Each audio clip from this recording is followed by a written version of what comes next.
Assalamualaikum warahmatullahi. Kula badhe tangget soal kholwat. Jadi selama ini kita masih munyer-munyer di alam mukasafah.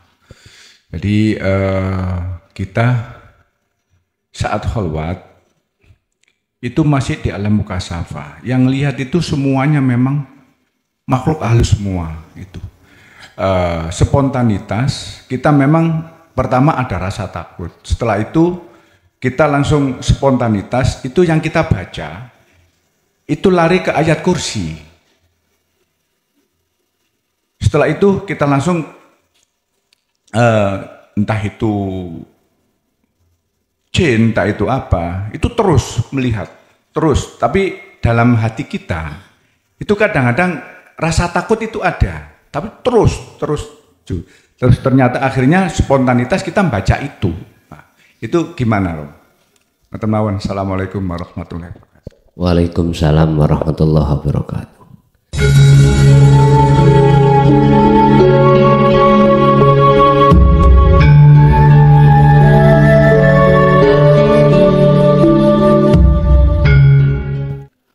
Assalamualaikum warahmatullahi wabarakatuh. Nun saya bagus untuk lebih menaukiti. Ini wonten ada keterangan di kitab Jawa Risalatul Qusairiyah karangan Imam Qusairi. Koreksi bila salah. Mekaten Gus. Sababul adab wujudul hijab. Sababun nikmat wujudul ma'rifat. Sababun nikmat wujudul ma'rifat. Sampun Gus. Wassalamualaikum warahmatullahi wabarakatuh. Waalaikumsalam warahmatullahi wabarakatuh. Niku nek cara proses lawunak. Lawunak. Aku watuk ya sebabnya rokokan. Aku rokokan kuwi sebabnya aku kepingin. Aku kepingin sebabnya ana sing ngendhalekno kepinginanku. Sapa sejatine sing ngepininake? Allah.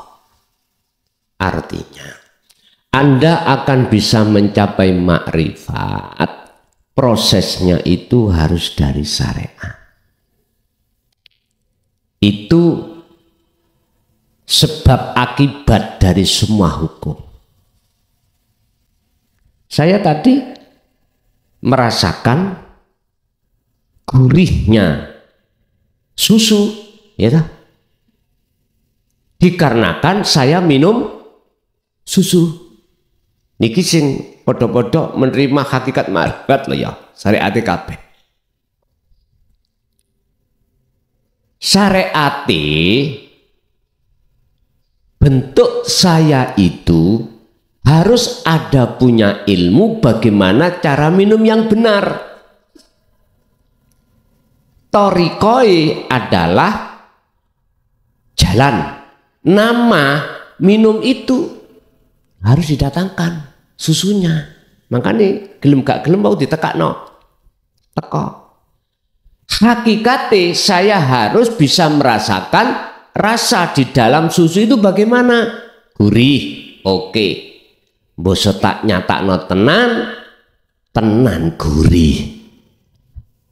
Ketika saya merasakan gurihnya susu, berarti itu makrifati dalam satu hakikat.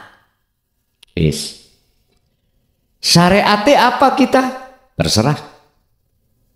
Ketemu Allah di mana? Wis contoh salat. Syariate apa? Ilmu untuk bagaimana salat carane. Kita pahami. Ada syarat sahnya salat. Ada rukun sahnya sholat, kita penuhi. Iku syariati ilmu.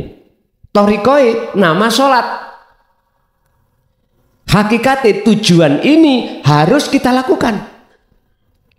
Berhubung kita itu ada hakikat tujuan mengarah kemana tujuannya sholat, tidak ada lain kecuali menyembah pada Allah. Ilmunya sudah kita emban. Hakikat itu sudah kita bawa, kita nyatakan, kemudian kita sholat. Akhirnya bukti ini sholat kita merasakan kehadiran Allah yang memperjalankannya.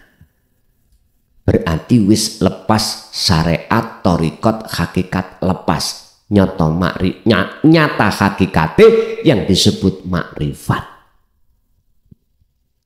Wis niki walus. Proses wasilun memang seperti itu.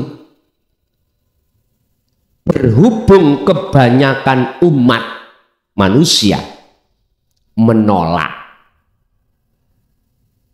pengajaran ilmu tentang tujuan aslinya tidak lain menyembah bertemu Allah, maka jangan heran kalau kita bersyariat numpak ning torikoh kita tidak bisa bertemu Allah.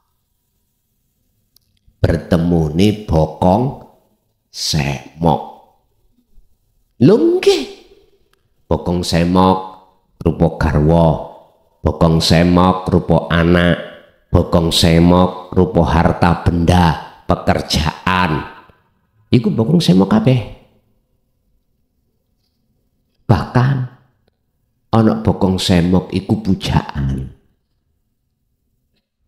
Karena kita punya status tokoh agama atau tokoh masyarakat. Bokong semok kabeh niku. Jangan heran karena kita menolak ilmu tentang tujuan. Kan sudah genah apa tujuanmu iku sholat nyembah Allah. Nah, tapi berhubung ilmu hakikate, ilmu untuk meluruskan tujuan kita tolak, yaitu dinu tauhid, ora iso. Wis tah. Geroh nek ngomong iso geroh kuwi. Adapta. Kemarin saya kaji. Ada seorang ulama yang tersohor. Santri ini ribuan, alim segala-galanya. Tapi ketika sholat Allah mengatakan kadapta, goroh awakmu. Hati ini dilono goroh. Karena apa? Waktu sholat ketok bujuni 11. Waktu sholat ketok anai sing ono pondok-pondok kabeh. Waktu sholat ketok santri ini sing ribuan, pengikuti sing jutaan. Durung maneh waktu sholat ketok montore sing serba mewah. Gusti Allah dawuh kadapta bujuk kira awam. Kiai lho Pak dilokno. Nek Gusti akhire dheweke golek guru, ketemulah guru irunge pesek. Nggih. Kemarin saya akhirnya guru irunge pesek murui sholat sing bener ambek muda. Artinya mboten ambek muda telanjang ngono. Diudani kabeh. Bojomu tinggalen, anakmu tinggalen. Ya dah. Santrimu pengikutmu donya kabeh tinggalen tekan jero atimu. Ngoten lho karepe. Tapi basa pahamane si kiai iku mau mboten ngoten. Wis munggah gunung salat Pak mbek muda. Akhire Gusti Allah dawuh sodakta cocok bener. Fisike ngoten tapi maksudnya mboten ngoten. Atine sudah lepas fana dugi sak liyane Gusti ngoten maksudnya. Jadi untuk mencapai makrifat memang seperti itu. Terus pertanyaannya apakah bisa tanpa syariat ya toh untuk mencapai makrifat? Lah ngoten. Kepahamane wong pertanyaan ini kan syariatnya syariat. Lah ngoten ta? Lho jenengan dahar lho syariat. Ilmu untuk dahar syariat. Ilmu untuk kerja syariat.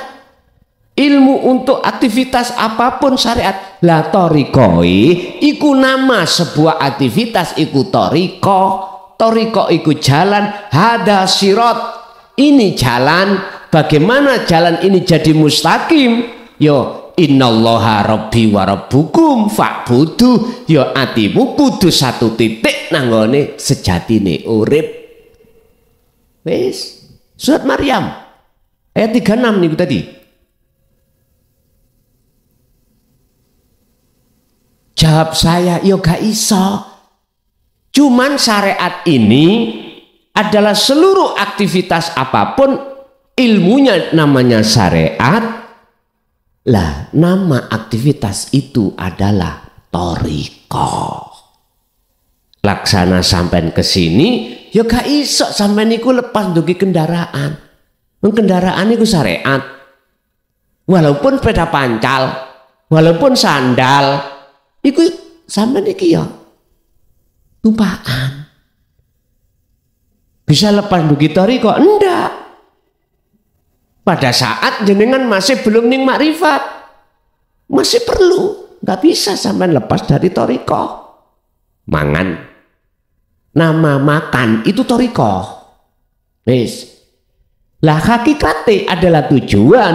Lah tujuan sampai kemana?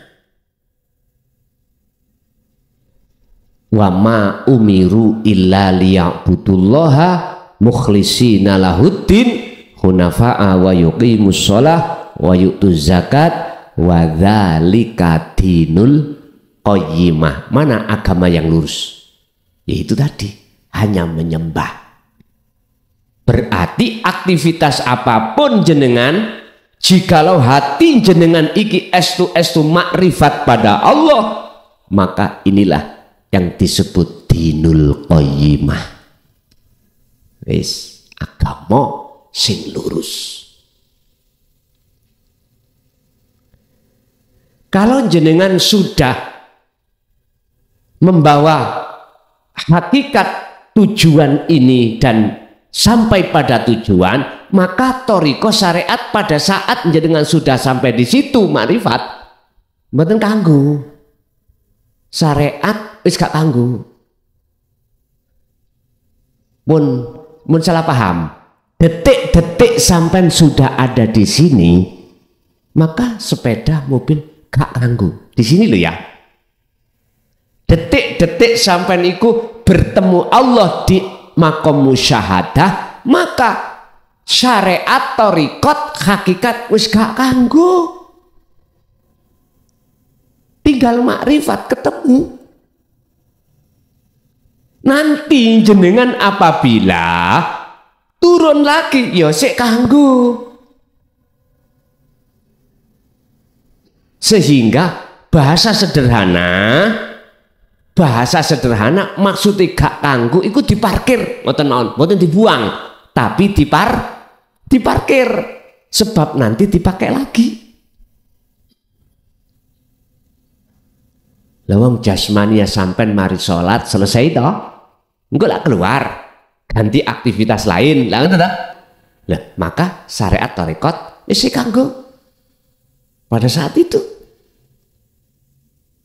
Tapi secara ruhaniyah lo ya, ini gua jasmania, ruhaniyah selamanya gak kanggo. Karena posisi ruhaniyah jenengan ini kalau sudah dimusyahadah, ya selama-lamanya dimusyahadah. Urusan jasmaniyah jenengan kali kulo di alam muhadharah atau alam mukasyafah, ya terserah. Otomatis syariat thariqat sik kanggo. Sehingga bisa kami tarik kesimpulan, pandangan orang lain sampai niki bersyariat dan berhakikat, tapi pandangan Allah ruhaniyahmu sudah gak kanggo. Paham maksud kula nggih? Oh, doyan mangan ngono kok jare wis mak repot. Makrifat. Iki orang lain memandang. Tapi ruhaniyahmu sudah tidak mau lagi berbicara dengan selain Allah. Walaupun jasmaniyahmu bicara pada selain Allah. Inilah wali sing disingitno Gusti Allah atas kewaliannya. Ngoten niki.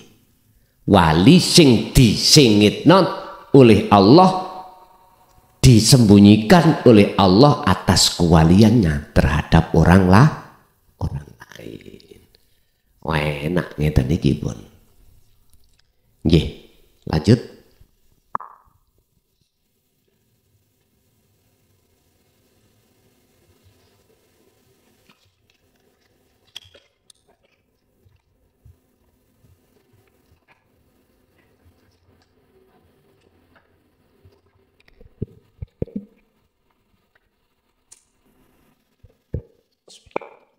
Assalamualaikum warahmatullahi wabarakatuh. Derek tanglet guys, niki babakan sholat. Sholat itu kita mulai dengan takbir dan salam. Namun dalam pergerakan ini ada beberapa sab-sab. Yang pertama yang merukukkan aku Allah. Yang kedua yang merukukkan Allah. Yang ketiga kok tambah gendeng Gus. Jadi yang ruku Allah, yang tambah itu tambah sampel kalau dia. Lah pertanyaannya, apakah itu benar? Yang kedua, apakah itu termasuk yang dinamakan khusyuk atau yang lain? Saya kurang tahu. Terima kasih Gus, itu aja. Assalamualaikum warahmatullahi wabarakatuh. Waalaikumsalam warahmatullahi wabarakatuh. Orang ingin mendapatkan mutiara di dasar laut, orang itu harus tenggelam semakin ke dalam menuju dasar laut. Wajib. Karena mutiara itu adanya di dasar laut. Urusan jenengan mlebu sak kapale terserah. Terserah jenengan. Nek cara kula, kapalku tak delen ndukur. Kula silem tanpa nggo baju, telanjang malah lebih enak. Tapi harus punya akses. Jika matek tengah dalan, berarti harus bawa tangki isi oksigen. Iki kan tamsil Pak, pas-pasan. Jenengan pingin makrifat harus punya akses. Kalau nggak punya akses, bongko tengah dalan, gendeng. Akhirnya larinya ke menur. Sebelum sampai ke begal ambek bongso halus. Apa aksesnya kita? Buka ayat 87 surat Al-Anbiya. La ilaha illa anta subhanaka inni kuntu minadz zalimin. Hatimu harus ada kesadaran selama ini kita dolim pada Allah. Bentuknya nanti dolim. Iman selain Allah. Dengan begitu maka muncul anta. Anta itu jenengan. Jenengan siapa? Jenengan urip iki akan terasa dekat. Allah akan terasa dekat dalam dirimu. Sesuai dengan ayat wa idza sa'alaka ibadi anni fa inni qaribun. Muhammad, jikalau hambaku bertanya tentang saya, kata Allah, jawablah fa inni qaribun, sesungguhnya aku Allah itu dekat. Inilah yang disebut Rasulullah dalam hadis sahihnya ihsan. Islam, iman, ihsan itu apa? Iman yang sudah benar, iman yang tidak mendua.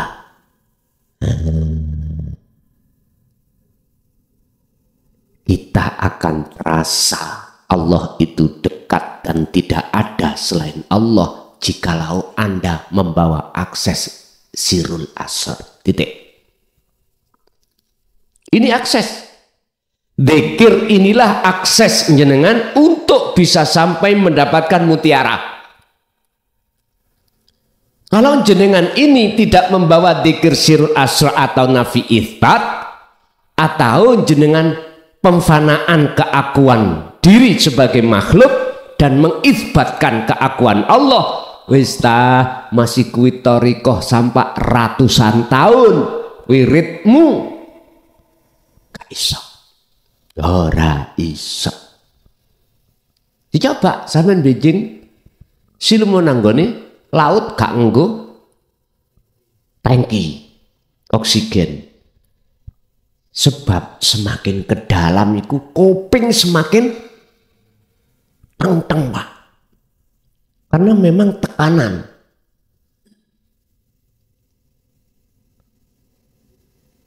Apalagi jenengan gak iso ngelangi. Kayak batu langsung wes gak mumbul.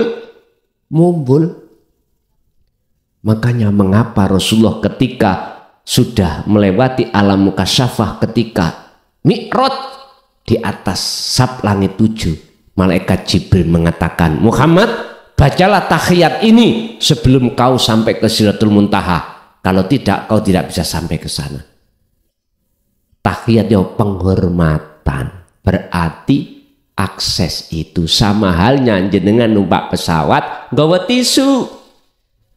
Pak niki akses kula ditolak enggak?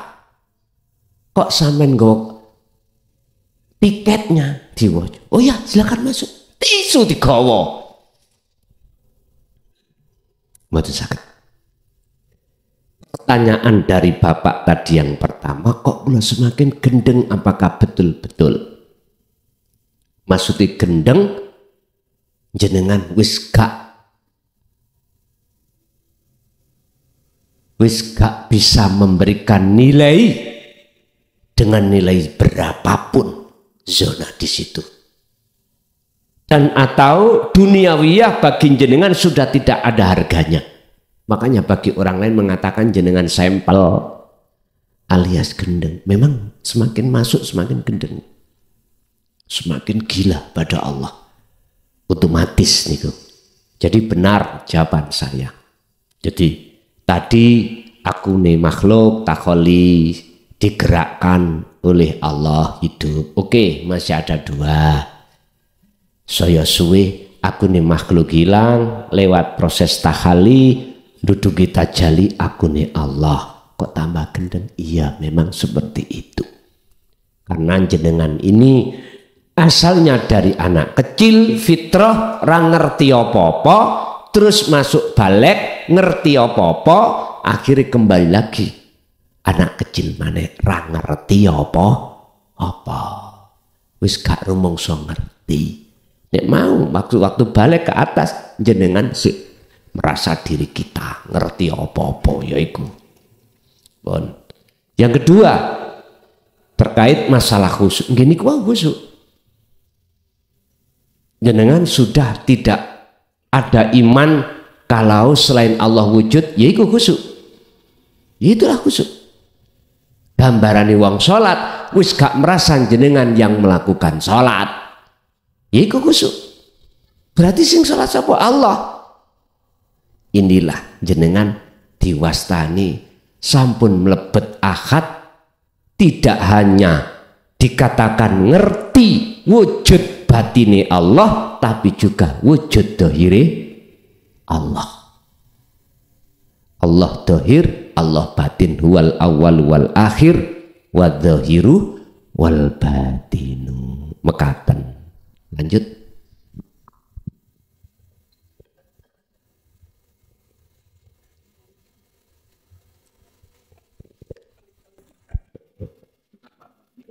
Assalamualaikum warahmatullahi wabarakatuh. Gus ngapunten tanglet. Ya ayyuhalladzina amanu aqimus sholata li dzikrillah. Kali ya ayyuhalladzina amanu dzkurullaha dzikran katsira. Sampun matur nuwun ngapunten sangat. Assalamualaikum warahmatullahi wabarakatuh. Waalaikumsalam warahmatullahi wabarakatuh. Kalau betul-betul sholat sampai akim sama. Cara fungsinya, maksudnya kedudukan sama dengan jenengan iki menjaga dzikir sama. Sebab wa aqimis shalah li dzikri.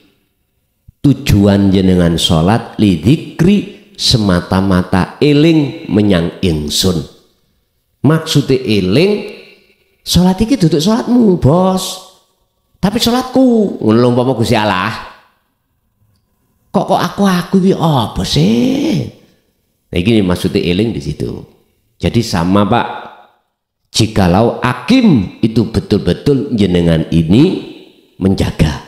Menjaga berarti akim maksudnya adalah jenengan itu ingat kalau itu bukan jenengan yang bisa melakukan sholat.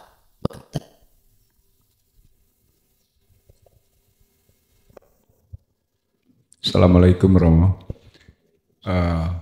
Kula badhe tangget soal kholwat. Jadi selama ini kita masih munyer-munyer di alam mukasafah.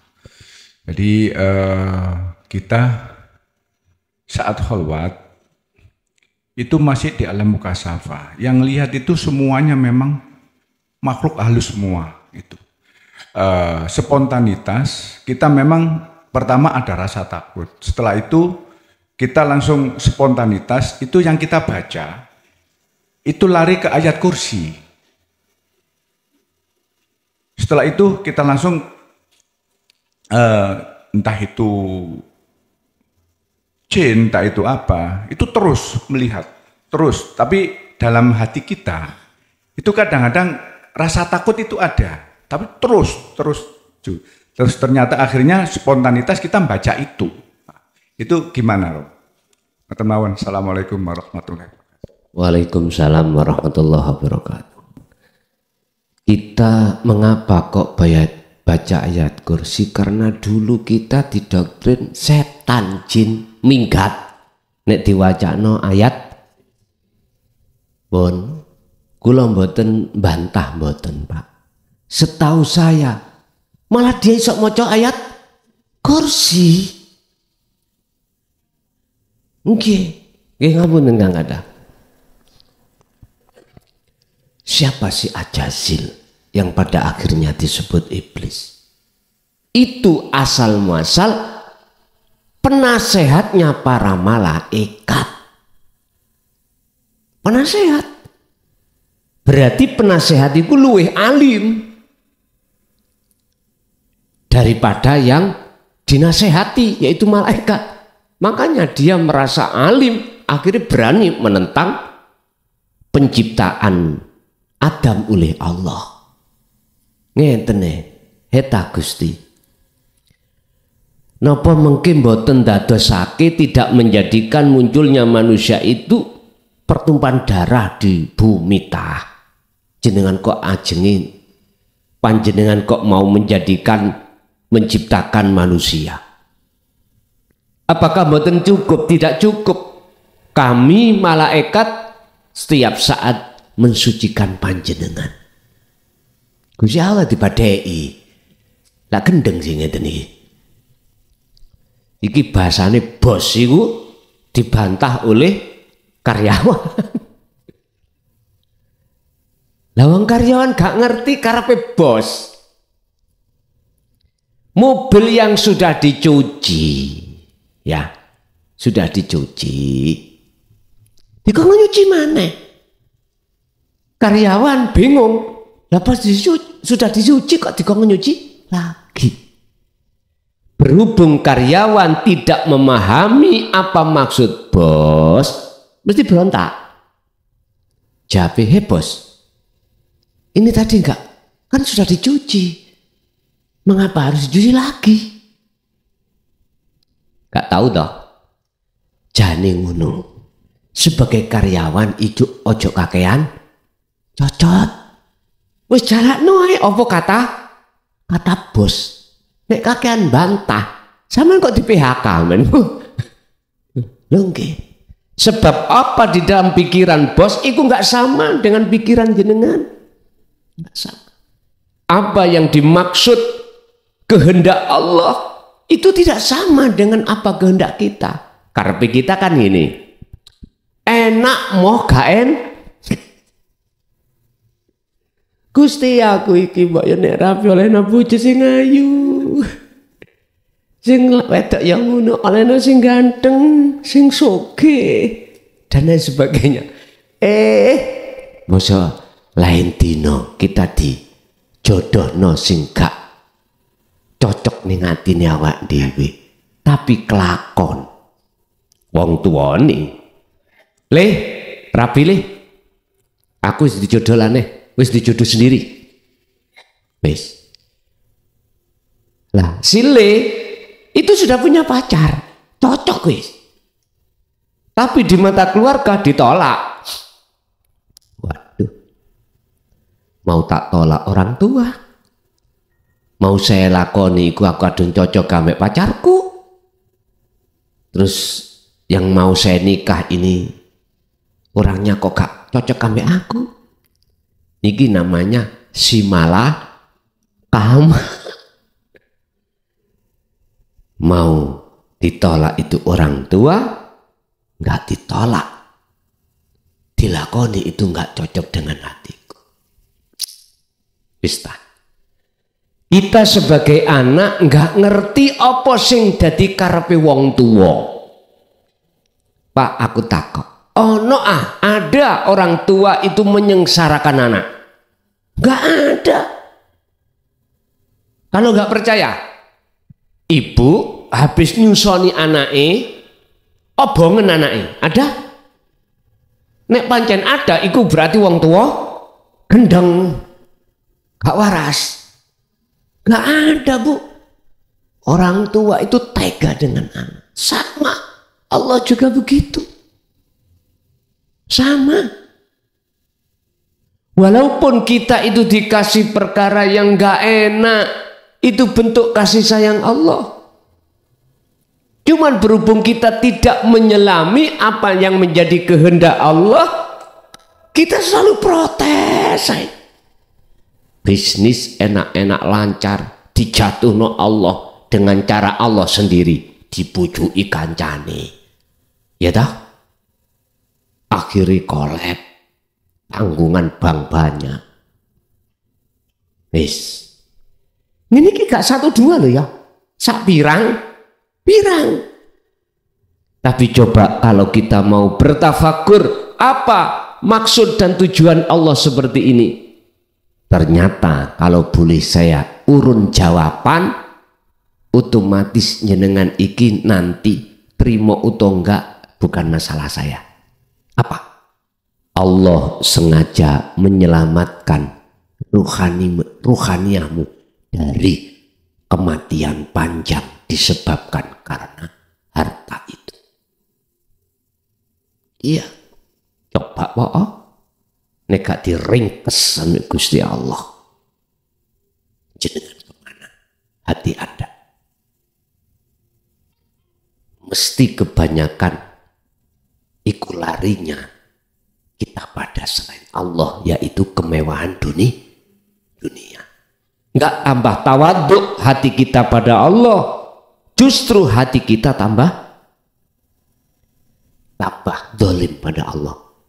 Allah sudah mengatakan, alhaakumut takatsur, jikalau hatimu bertambah megah menghadapnya terhadap duniawiyah, yang duniawiyah jasadmu memang tambah tebal, itu menjadikan kau tambah lalai pada Allah, hatta zurtumul maqabir, sampai akhir hayatmu. Don sewu, cara kula ndek bojo ayu kingis-kingis, tak endeng-endeng mboten. Nah, tak pamer-pamerke dan lain sebagainya. Makanya mengapa Kanjeng Nabi sebelum sedo itu terbesit dalam benaknya, ya Allah, kumpulkan saya pada orang-orang yang miskin. Ada di situ. Bukan miskin dohir maksudnya. Artinya gini, hatinya sudah miskin dunia. Tidak selamanya miskin dohirnya sak dunia ini, enggak. Batinnya. Artinya sudah kotor. Dulu Pak, memang kita didoktrin ayat kursi itu untuk ngusir jin dan iblis setan. Tapi setahu saya tambah alim. Tambah alim. Nah, terus bagaimana ketika kita khalwat, terus di situ kita dihadapkan Allah, dibuka alam kasaf. Solusinya bagaimana biar kami itu nggak muter-muter di situ, masuk di alam musyahadah. Pegang teguh tali Allah. Faqadis tamsaka bil urwatil wuthqa lam fisal malaha. Tali Allah itu fungsinya bisa yakfur bitauhid, ninggalno wujud selain Allah, wa yu'min billah, dan bertemu wujud hanya pada Allah. Ternyata jawabannya proses sirul asrar. Niku. Fungsinya sirul asrar pertama kan ngeten, Pak. Meniadakan keakuan diri kita sebagai makhluk yang bisa, dan atau kita harus memandang di dalam makhluk apapun itu yang berperan adalah Allah. Lah, ketika ketemu jin, ketemu iblis, kok jenengan mandang Allah, nama jin iblis lenyap. Akhirnya tinggal nama Allah. Lah, nama Allah inilah nanti jenengan akan diseret Allah di alam kefanaan, baru musyahadah. Niku carane praktis, Pak. Terus pertanyaan ini, apakah ketika saat itu sirul asrar tasih emut? Lah ngoten nggih. Tasih emut sing gawe, sing bersihno ati sampean saka wujud sakliyane Allah, asli bukan kita. Allah sendiri. Yang menjadikan jenengan emut memfungsikan dzikir sirul asrar, ya toh? Atau tidak, siapa? Allah sendiri. Jadi di situ, Pak, kata-kata emut itu bukan berarti maksudnya sampai eling pesanku bawa dzikir sirul, enggak, dengan sendirinya. Nanti kalau fungsinya sirul asrar itu berlaku, maka jin dan iblis itu tiada. Yang nyata adalah wujud dohir dan wujud batin Allah. Pun tandanya ya napa niku mengki? La khaufun alaihim walahum yahzanun. Hati sampean wis gak ono barang wedi. Tatmainnul qulub, hati sampean hanya yang berlaku rasa nyaman, tentrem, damai. Saya qulu dan ladina qalu udkhuluha bisalamin aminin. Jenengan masuknya itu dalam keadaan aman, santau, begitu. Lah, makanya mengapa dalam ayat mengatakan bukrotau wa asila, melatih kita di luar khalwat khusus itu semata-mata untuk membiasakan diri, hati konsisten duduk di tajalli, begitu.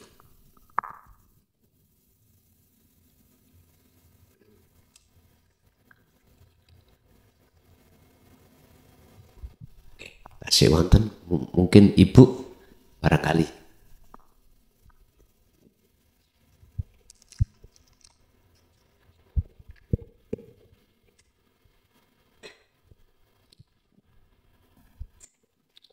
Assalamualaikum Gus.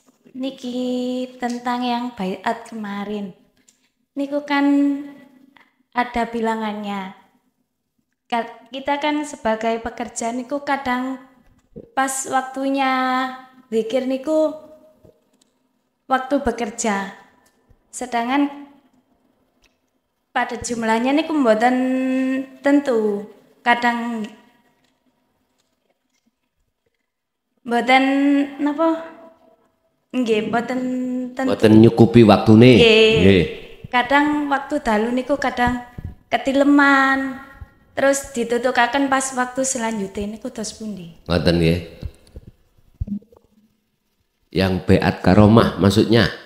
Oh ngoten, bon. Jikalau jenengan sudah riyadhah itu poso nika. Sudah selesai dengan hitungan ganjil. Maka selanjutnya untuk mengasah, sampean dulu sudah diberikan keringanan dari 183 menjadi 99. Kok sih ra cukup waktu nih? Karena memang tekanan waktu kerja. Ngeten. Kalau jenengan sudah riyadhah, tinggal birriyadhati, tinggal wal azkar, al azkari mirit. Saman wirid pinten terserah, sing penting ganjil. Wis ngoten mawon.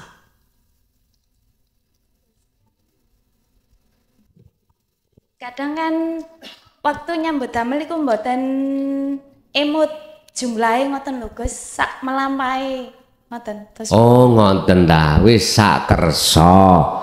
Gusti Allah lewat keterangan dik wingi meringankan segala hal apapun terhadap diri manusia, karena Allah tahu, alima, ngerti sapa Gusti Allah kelemahan dari semua hambanya. Pun penak ya, pol penaki nggih pun Pak, Bu, ngoten. Mboten napa-napa, sing penting sudah riyadhah mekaten. Lagi